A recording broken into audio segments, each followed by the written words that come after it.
Olá, pessoal. Boa noite a todos. Tudo bem por aí? Boa noite, professor. Bem, Bom, então, nesse primeiro momento, nessa primeira parte da aula, eu quero passar para vocês a correção da prova, não é? Ela, inclusive, já está gravando aqui, eu só vou compartilhar a tela aqui com vocês. Vamos ver. Tá aqui. Já deve aparecer a qualquer momento aí para vocês. Beleza. Tá aparecendo lá já. Então, primeiro eu vou fazer isso, né, a correção da prova. Com relação às notas, eu ainda não corrigi nada da prova de vocês. Eu devo começar e provavelmente concluir a maior parte delas este final de semana. Daí, provavelmente na segunda, mais tardar terça-feira, as notas já vão estar no sistema, ok? Ah, com relação às questões que tinham, o questionário que tinha no AVA, ele tem uma pontuação que pode aparecer aí para vocês já no AVA, certo? Mas a nota mesmo oficial é a nota que vai estar lá no Mentor Web, ok? E, bom, daí se vocês tiverem qualquer dúvida aí na correção, no desenvolvimento das questões, vocês podem aí, qualquer momento, parar, perguntar, tirar as dúvidas, beleza? Ah, sim, esse material aqui já está lá no AVA, né? Vocês já podem conferir ele, né? E agora eu vou discutir um pouco com vocês, ok? Então, eu vou começar com as questões de cálculo, não é? A primeira delas é essa daqui. Então, você tem lá um bastão cilíndrico, não é? Com 500 milímetros de comprimento e que possui um diâmetro de 12,7 milímetros, deve ser submetido a uma carga de tração. Se o bastão não deve apresentar deformação plástica ou um alongamento de mais de 1,3 milímetros, quando for uma força aplicada for de 29 mil newtons, quais dos quatro metais ou ligas listados são possíveis candidatos? Aí depois, considere que o coeficiente de Poisson vale 0,33 para a liga de alumínio, 0,34 para a liga de latão, 0,33 liga de alumínio, 0,34 para a liga de latão, 0,34 para o cobre e 0,27 para a liga de aço, ok? Então, com base nessas informações, qual será a variação no diâmetro do bastão? Então, essa questão ela é dividida em duas partes. A primeira parte está querendo saber quais desses materiais eu posso utilizar para fazer esse bastão com esses parâmetros, não é? Sendo que, quando eu aplicar essa força de 29 mil newtons, o bastão ele não vai deformar mais do que 1,3 milímetros. Ele pode chegar no máximo a esta deformação, certo? E aí são listados esses quatro materiais aqui, não é? O alumínio, o latão, o cobre e uma liga de aço. Você tem o módulo de elasticidade deles fornecido aqui. Você tem o limite de escoamento e aqui você tem o limite de resistência à tração. O limite de escoamento é o valor que você vai ter a transição elastoplástica, certo? Então, se essa força associada a essa seção transversal aqui ultrapassar qualquer um desses valores aqui, o material já automaticamente vai ser eliminado, ele não pode ser considerado, porque essa força permite que você tenha uma deformação de maneira permanente para o material, certo? Então, essa já é uma das partes do conceito que você usa para selecionar quais desses materiais você pode utilizar, certo? E depois, na segunda parte, correlacionar justamente essa questão da deformação ao longo do eixo longitudinal, né? Podemos chamar ao longo do eixo Z da peça, e como isso vai se refletir em relação ao diâmetro dele, como é que vai variar o diâmetro, certo? Em termos dos parâmetros aplicados, ok? Então, é isso que pede nessa primeira questão. Então, deixa eu avançar aqui. Então, próximo slide. Então, olha só. Primeiro, a gente precisa calcular qual vai ser a carga aplicada sobre o material. Então, a carga, eu vou partir dessa equação aqui. Sigma é igual a força pela área inicial, certo? A área inicial, por ser circular, eu vou trocar esse A aqui por πd ao quadrado sobre 4. E depois, se quiser, dá para reescrever desta forma aqui a equação. E aí você tem lá que sigma é igual a 4f sobre π vezes d ao quadrado, certo? Bom, então substituindo os parâmetros que você tem, como a força e o diâmetro, aqui no caso o diâmetro ele é convertido para milímetros, né, porque você vai calcular a carga, você encontra um valor de 230 vezes 10 a sexta pascal ou 230 megapascal. Então essa que vai ser a carga aplicada sobre o bastão cilíndrico, certo? Então, se eu comparar esse 230 megapascal com os valores tabelados, eu já posso verificar se algum deles eu posso eliminar. Por quê? Ele não pode deformar além deste cara aqui, ou seja, isso daqui não pode, a carga e essa deformação não podem serem associadas acima do chamado limite de escoamento. Então, olha só, a liga de alumínio tem um limite de escoamento de 255 megapascal. Como eu estou aplicando 230, a liga de alumínio ainda permanece como um candidato. A liga de latão é 345, limite de escoamento. Também permanece como candidato, porque eu tenho aqui 230. A liga de cobre é 210, ou seja, ela está abaixo da carga que vai ser aplicada. Então, significa que o cobre ele deforma plasticamente se eu aplicar aqueles 230 megapascal. Então, como a restrição é não deformar plasticamente, ou seja, passar esse 1.3, é este cara que já está eliminado. Então, eu já nem vou mais considerar o cobre como candidato. E a liga de aço, 450 megapascal, está dentro. Então, através deste primeiro cálculo aqui, eu já consigo dizer que o cobre está fora e 3 possíveis candidatos são quem? O alumínio, o latão e a liga de aço, ok? Bom, agora eu vou verificar o quê? Qual vai ser a deformação, o ΔL, que eles vão sofrer associado a este cara aqui, não é a esses 230 megapascal. Então, agora eu vou verificar se esses 230 megapascal vão ter uma deformação igual ou superior a 1,3 milímetros. Se isso acontecer, quem tiver essa deformação superior a esse valor aqui, também vai ser eliminado como possível candidato, certo?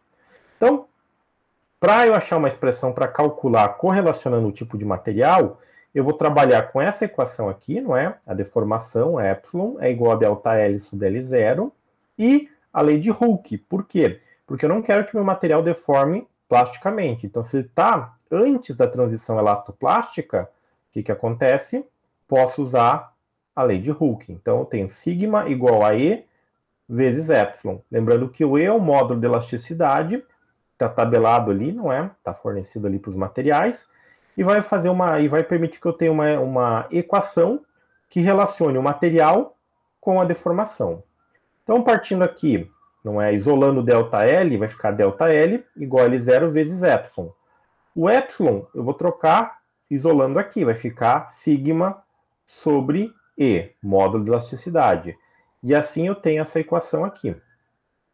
O comprimento inicial, L0 é 500, eu tenho. O sigma eu também tenho, é 230 megapascal. E o E está tabelado aqui para os materiais que eu estou considerando.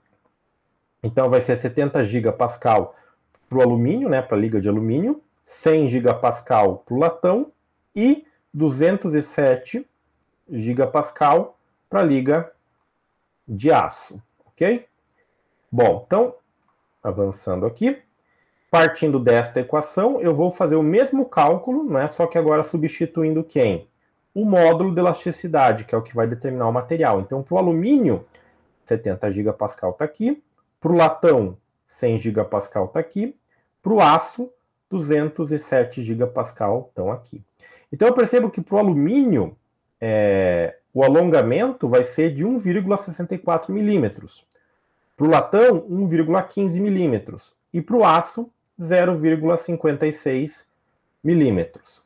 Como eu sei que ele não pode ultrapassar 1,3 milímetros, este cara aqui, o alumínio, já foi desconsiderado. Ele passa a ser desconsiderado, por quê? Porque a deformação dele, né, o ΔL, a variação no seu comprimento, vai ser de 1,64 milímetros, ou seja, acima, né, ou 0,34 milímetros, acima do que eu estou colocando como limite, certo? Para deformação, para ela ser considerada apenas elástica. Então, como ele vai estar com essa deformação maior, eu posso cancelar esse cara aqui, não considerar mais ele, e apenas considerar como possibilidade o latão e o aço, certo?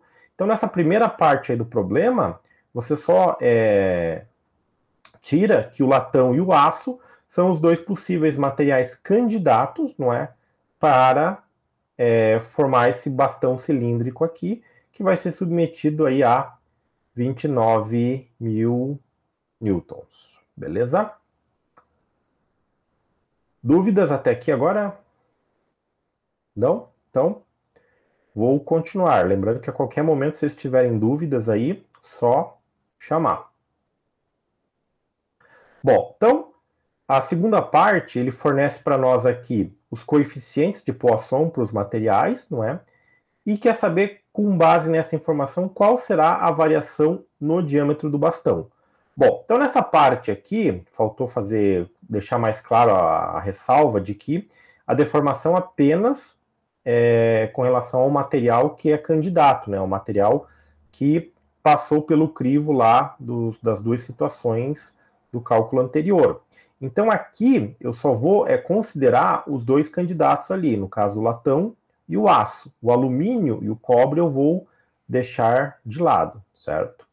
Então, o coeficiente de Poisson ele nos permite ter uma relação entre este valor e a deformação do material, para que eu possa saber como uma outra dimensão do meu corpo se comporta quando eu tenho uma carga aplicada sobre ele, certo?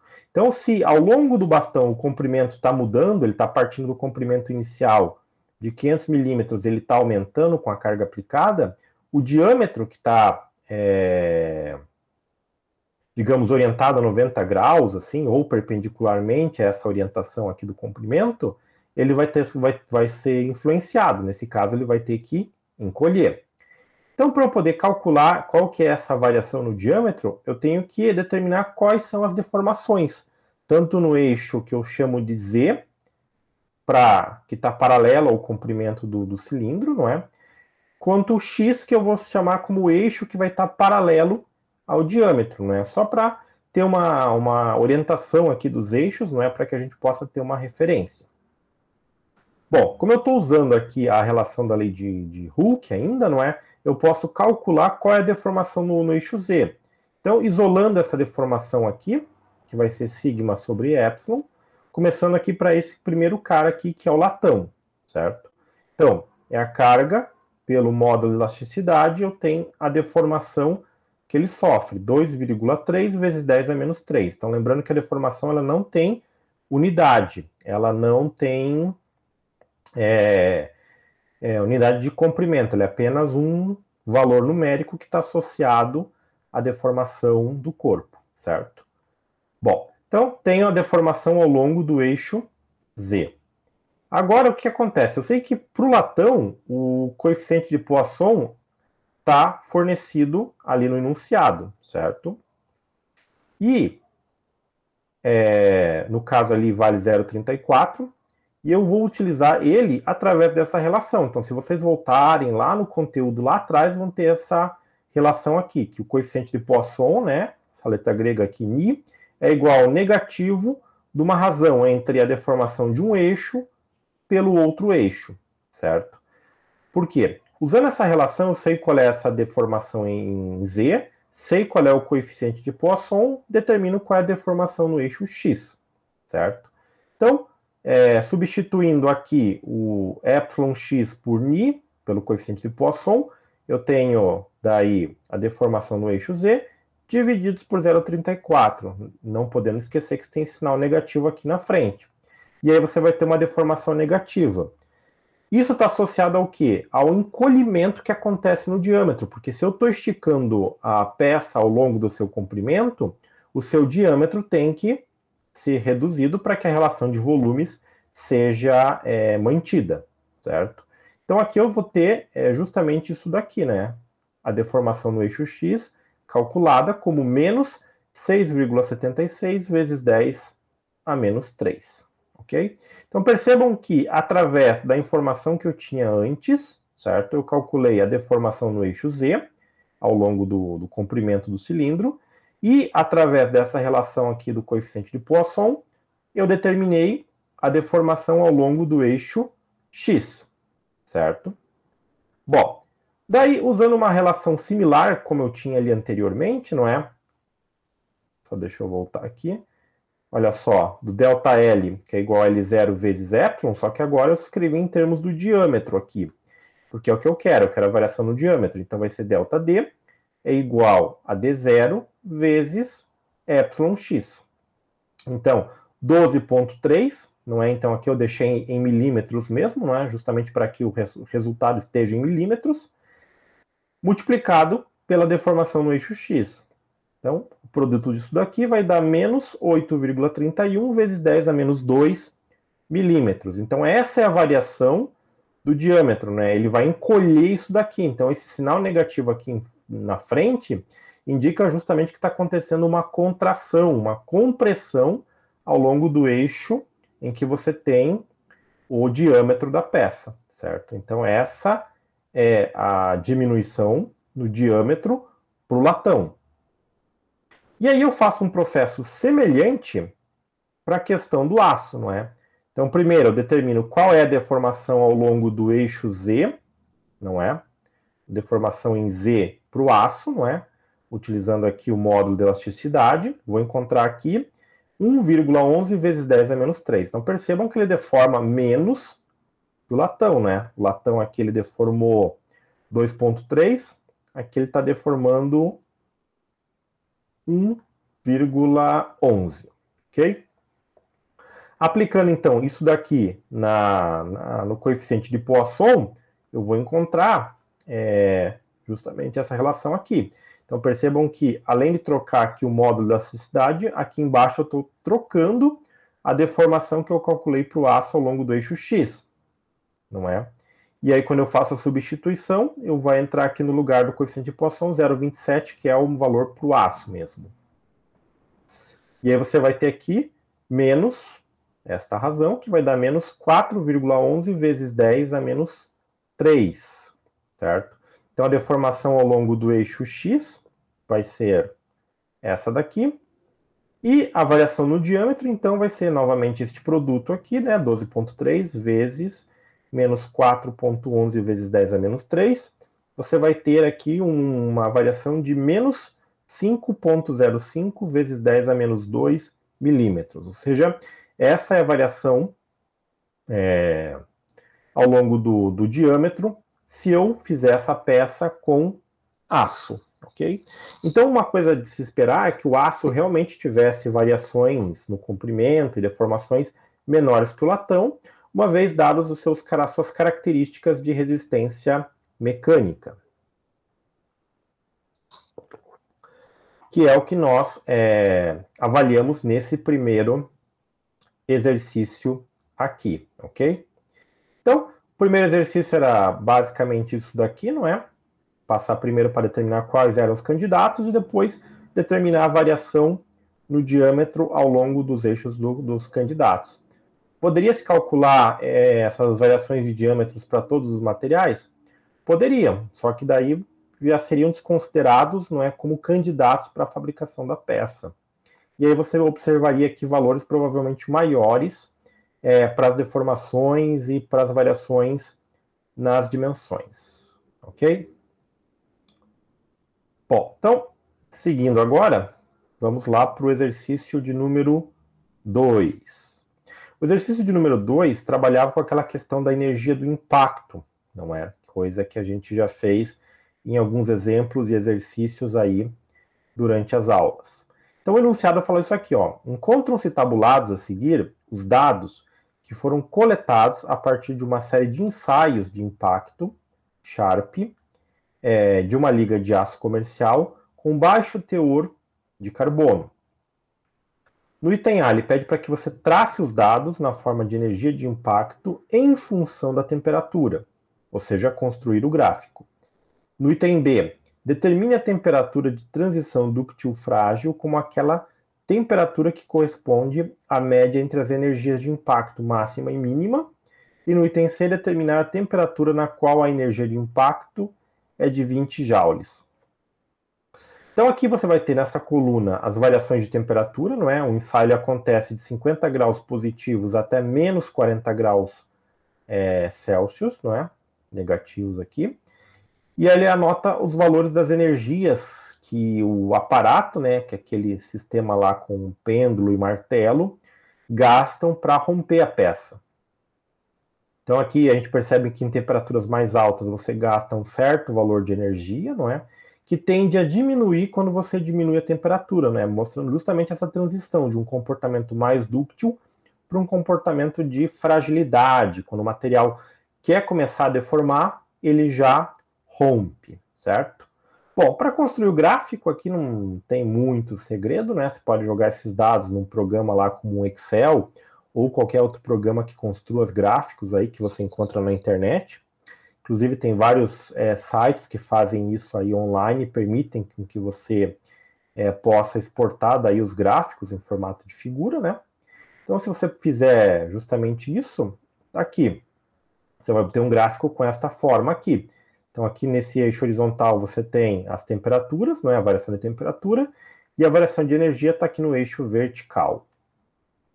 E aí no item B, ele pede para que a gente determine a temperatura de transição dúctil frágil como sendo aquela que corresponde a uma média entre as energias máxima e mínima, ok?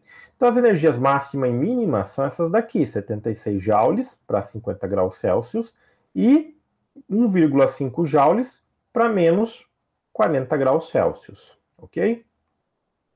Então, fazendo a média, né, que é somar elas e dividir por 2, eu vou encontrar que esse valor é de 38,8 joules. Aí eu posso usar essa informação nesse eixo aqui. Então, 38,8 poderia ser considerado aqui, né? Quase 40. E aí, traço uma reta aqui auxiliar até encontrar a curva. No que encontrar a curva, eu vou projetar essa informação aqui para baixo no eixo da temperatura, e assim eu vou ter o quê? Eu vou ter o valor da temperatura, que equivale àquela energia que eu estou considerando, não é? No caso é 38,8. Então, para 38,8, se aqui está 20 graus, aqui está 0 e no meio do caminho aqui seria 10, eu posso considerar que para 38,8 joules, a temperatura seria de aproximadamente 10 graus Celsius. Não é? A temperatura de transição dúctil frágil. E no item C, ele pede assim, determine a temperatura na qual a energia de impacto é de 20 joules, ou seja, aqui ele já te dá diretamente o valor da energia, 20 joules. Então, com essa energia você vem até o gráfico, não é? Até o eixo aqui das energias, não é? Projeta outra reta auxiliar até encontrar o gráfico. O que você encontra o gráfico vem da informação aqui para baixo. Então, o zero está aqui. Aqui você teria também 10 negativo, aqui 20. Entre 10 e 0, então aqui você tem as variações. Então aqui, como ele está muito perto do zero, eu posso considerar aproximadamente menos 2 graus Celsius, certo? Então, nesse exemplo aqui, ou melhor, nesse problema aqui, o que tem que fazer é justamente, né, primeiro plotar o gráfico e depois trabalhar coletando as informações dele, certo? Conforme ele está sendo pedido aqui. Então, esse problema número 2, ele é muito parecido com outros problemas que a gente viu ali na aula de revisão e nos exemplos que a gente trabalhou na sala, né? Nas aulas anteriores, a gente consegue ver justamente como proceder para resolver ele, certo? Então, é um exemplo mais direto. Bom, então, avançando agora, vamos lá para as 4 questões, não é, que tinham apenas uma alternativa correta. Então, eu coloquei aqui uma sequência numerada de 1 a 4 as questões, que podem ser que não tenham aparecido nesta ordem na hora que vocês foram responder, porque o sistema, por padrão, ele muda a sequência das questões. Então, quando eu monto as questões para elaborar aquele questionário, eu tenho uma sequência que eu coloquei as questões, só que daí o sistema para cada aluno vai apresentar as questões de maneira ordenada diferente, certo? Mas eu coloquei as 4 questões aqui na íntegra, não é? Só para que vocês tenham aqui o enunciado delas e as alternativas. Mesmo porque o questionário está fechado para vocês a partir daquele momento que foi definido lá, né? Como final da avaliação. Então, essa questão aqui diz a seguinte coisa. Considere a célula unitária mostrada na figura abaixo. E sabendo que o peso atômico vale 141 gramas por mol, determine a massa específica a qual o sistema cristalino ela pertence. Então aqui a gente tem uma figura, como aquelas figuras lá dos sistemas cristalinos, que você tem que determinar qual é a massa específica e qual é a estrutura associada a ele, certo? Bom, então primeiro, o que a gente tem aqui? A gente tem os valores das arestas, não é? Então a gente tem uma forma quadrada aqui embaixo, as quadradas aqui dos lados e aqui em cima. Poderia dizer que é uma estrutura cúbica, não é? Mas para isso, primeiro, a gente tem que lembrar do que caracteriza uma estrutura cúbica. Então a estrutura cúbica ela vai ter que ter o ângulo de 90 graus entre todas as arestas, que é o que mostra aqui, não é? Então, olha só, 90 graus, 90 graus, 90 graus, 90 graus ali atrás. Então, por aí eu já poderia dizer que é cúbica. Mas, outra característica é que uma estrutura cúbica tem que ter todas as arestas, sem exceção, com o mesmo tamanho. E eu já não percebo isso nessa estrutura, porque olha só, essa aresta aqui vale 0,35 nanômetros. Essa daqui que está no eixo X, não é? Vale 0,35 também. E essa que está aqui no eixo Z vale 0,45 nanômetros.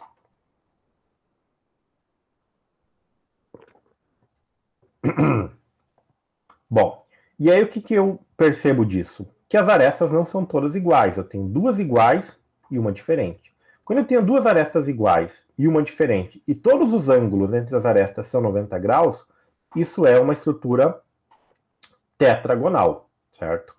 Então, dessas alternativas aqui, as únicas que têm opções de serem uma estrutura tetragonal é a alternativa C e a alternativa D.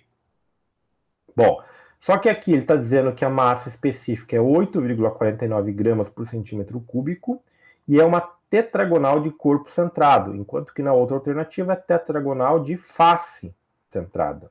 Então, a gente olhando aqui, a gente percebe que eu tenho os átomos nos cantos, ok? E um átomo no centro. Então, a característica das estruturas que tem de corpo centrado é sempre ter o quê? Um átomo no centro. Então, por aí, eu já digo que a alternativa D não vale, porque ela não é de face centrada, ela não tem átomos nas faces dessa estrutura tetragonal. Sendo que existem alguns elementos na tabela periódica que quando eles são na forma sólida, eles formam uma estrutura tetragonal de face centrada, que não é o caso aqui, ok? Bom, e aí, como fim, para verificar só essa questão aqui da massa específica, eu posso usar a informação aqui fornecida para calcular a massa específica. Faço dessa forma aqui. Primeiro eu vou calcular o volume, não é? Então, por ele ter as arestas da base iguais, mas diferentes da aresta da altura, eu uso aquela relação, área da base vezes a altura. A área da base é o valor das arestas aqui, não é? Ao quadrado, vezes o valor de C, que seria essa altura aqui. Então, é 0,35 nanômetros, vezes 10 a menos 9 ao quadrado, vezes 0,45 vezes 10 a menos 9 aqui. Então, calculando isso daqui, você vai encontrar que o volume da célula cristalina vai ser de 5,512 vezes 10 na menos 29 metros cúbicos, ok? Então, aqui eu tenho é justamente esse valor aqui de volume de célula unitária. Como ele tem a resposta dada aqui em gramas por centímetro cúbico, eu tenho que fazer uma conversão. E no caso aqui, a conversão que eu faço para sair de metros cúbicos para centímetros cúbicos é multiplicar esse cara aqui por 10 na sexta, não é? Fazer ele vezes 10 elevado a 6 positivo, não é? Que esse é um fator de conversão e eu mudo de metro cúbico para centímetro cúbico. Então ele só vai mudar a ordem de grandeza, ele vai passar de 5,512 vezes 10 na menos 29 para 5,512 vezes 10 na menos 23 centímetros cúbicos, ok? Então, feita essa conversão aqui, e utilizando as outras informações, partindo desta equação aqui que a gente já usou bastante, não é? Para cálculo da massa específica, que é igual ao número de átomos por célula unitária, vezes o peso atômico, dividido pelo produto do volume da célula cristalina, vezes o número de Avogadro. Então, o número de átomos por célula unitária é 2, não é? Então, toda a estrutura de cúbica, né, ou melhor, toda a estrutura de corpo centrado, que tem esses parâmetros aqui, de 90 graus, vai ser sempre 1/8 do átomo nos cantos, não é? Então, esses 4 átomos embaixo, mais esses 4 átomos em cima, fazem com que eu tenha 1/8, não é? Somando esses 8/8, na verdade, você passa a ter um átomo.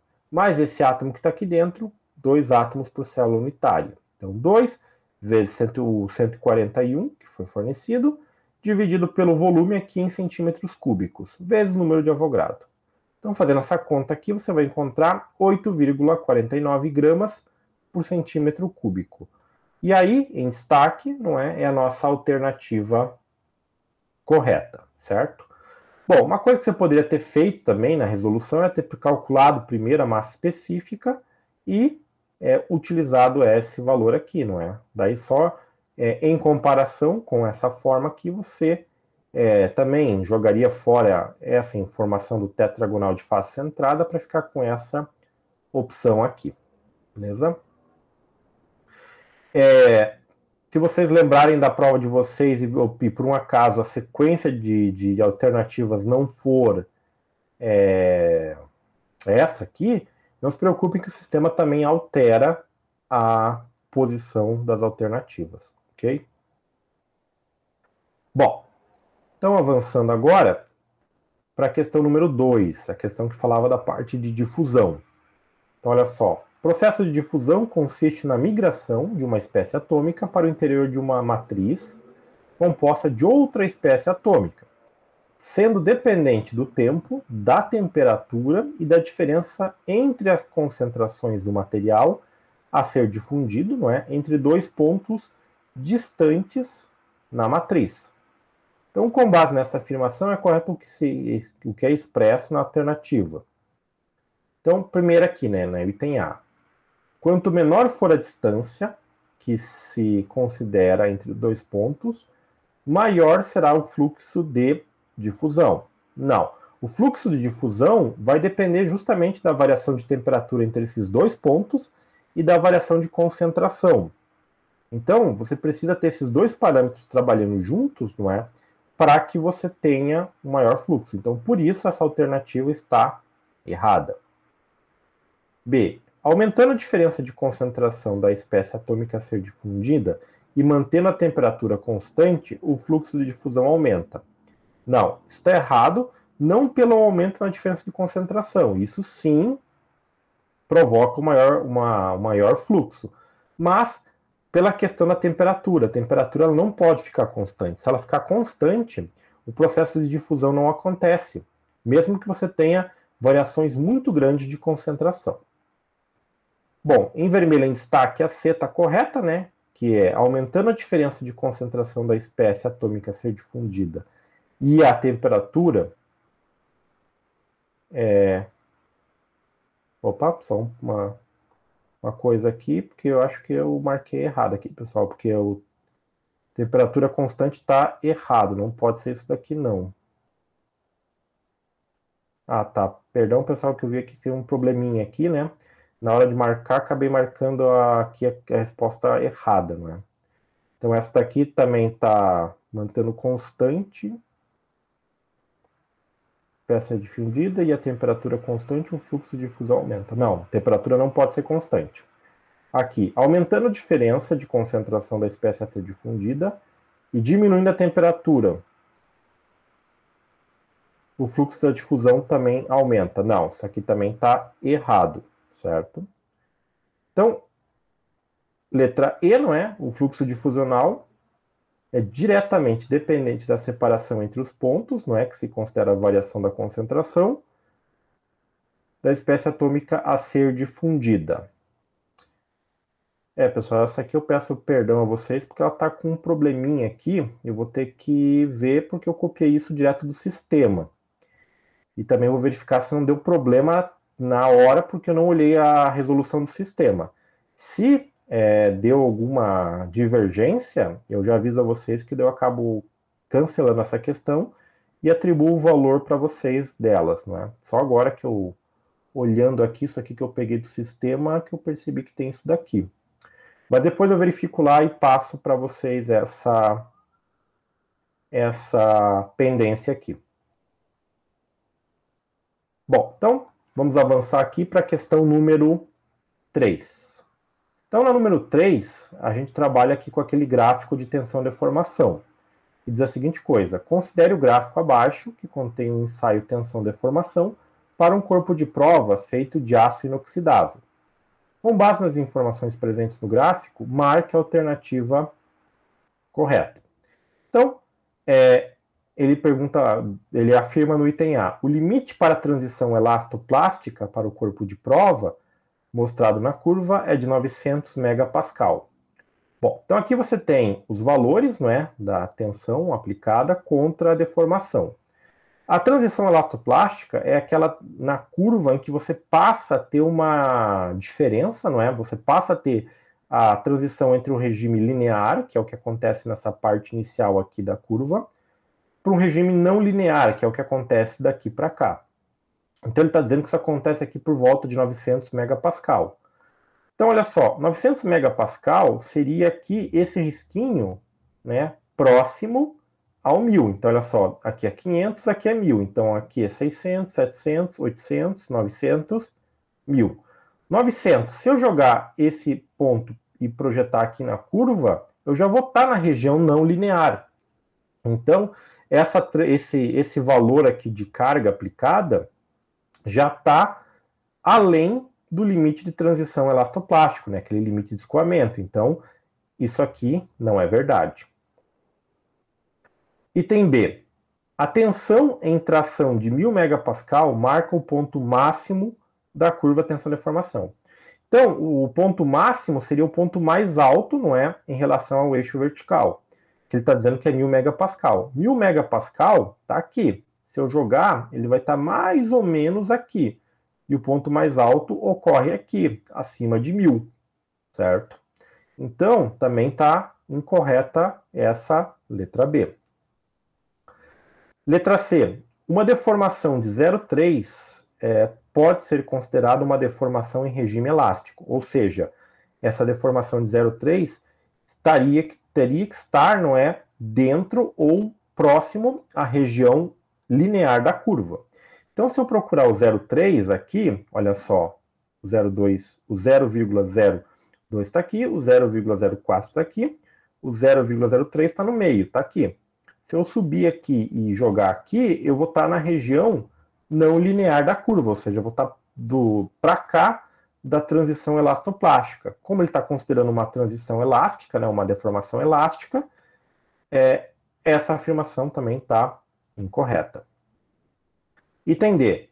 Para uma deformação de 0,06, está associada a uma carga de tensão de aproximadamente 1.250 megapascal.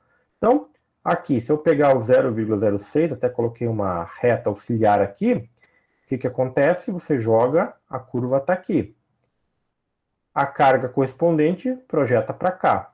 Então, aqui em cima é 1.500, aqui é 1.000. Então, olha só, vai 1.000, 1.100, 1.200, 1.300. Essa linha está bem no meio do caminho entre 1.200 e 1.300, então seria 1.250.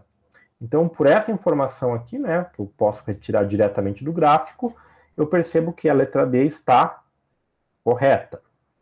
E a letra E, vamos ver porque que ela está errada. O ponto de ruptura ocorre numa faixa de tensão entre 500 a 700 megapascal. Não, entre 500 e 700, não é, que seria essa faixa aqui, o ponto de ruptura não ocorre. Ele ocorre aqui um pouco abaixo de 1.000, certo?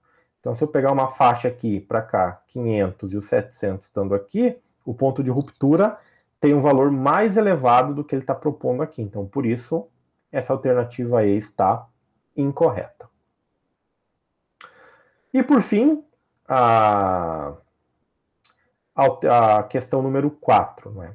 Então, a figura abaixo, ela representa a magnitude de tensão em função do logaritmo do número de ciclos até a falha por fadiga para o latão vermelho, uma liga de alumínio e um aço carbono comum.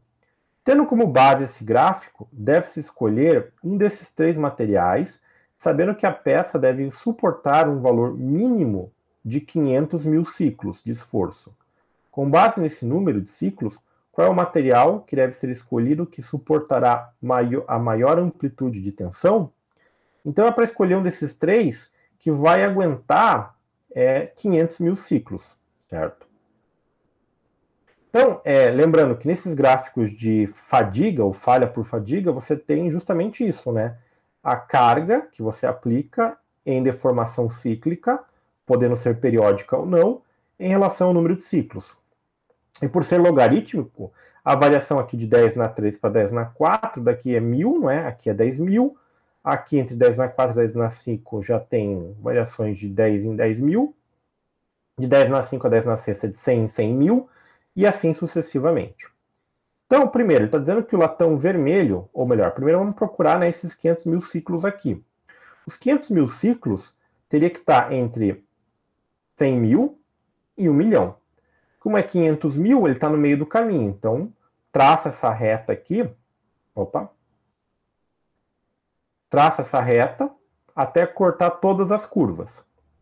E aí, eu vou ter o quê? Quais são os valores de tensão que eles suportam para esses 500.000 ciclos. Então, olha só. Começando com o aço aqui em cima.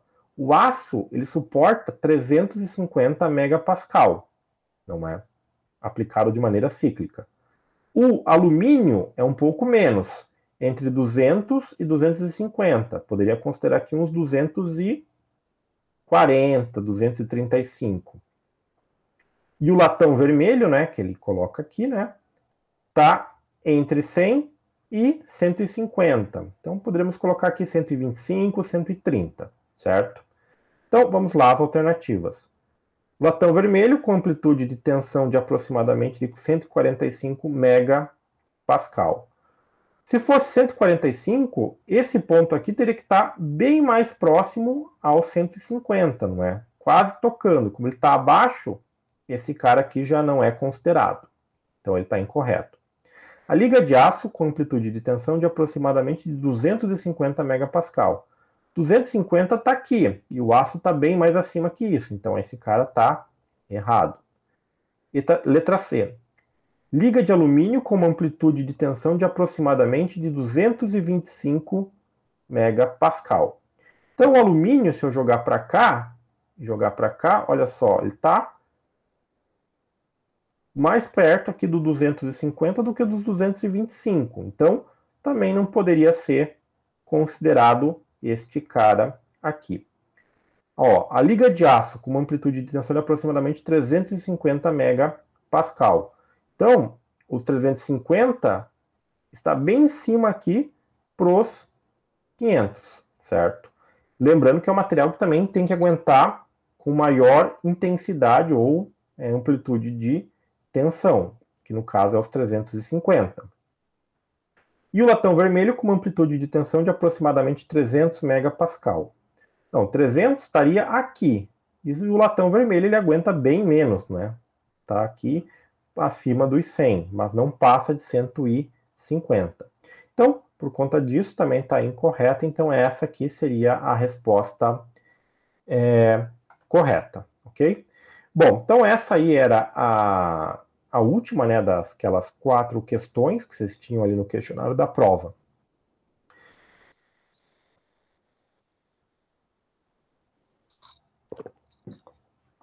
Se vocês tiverem alguma dúvida sobre a resolução ou sobre as questões e quiserem falar, estamos aí para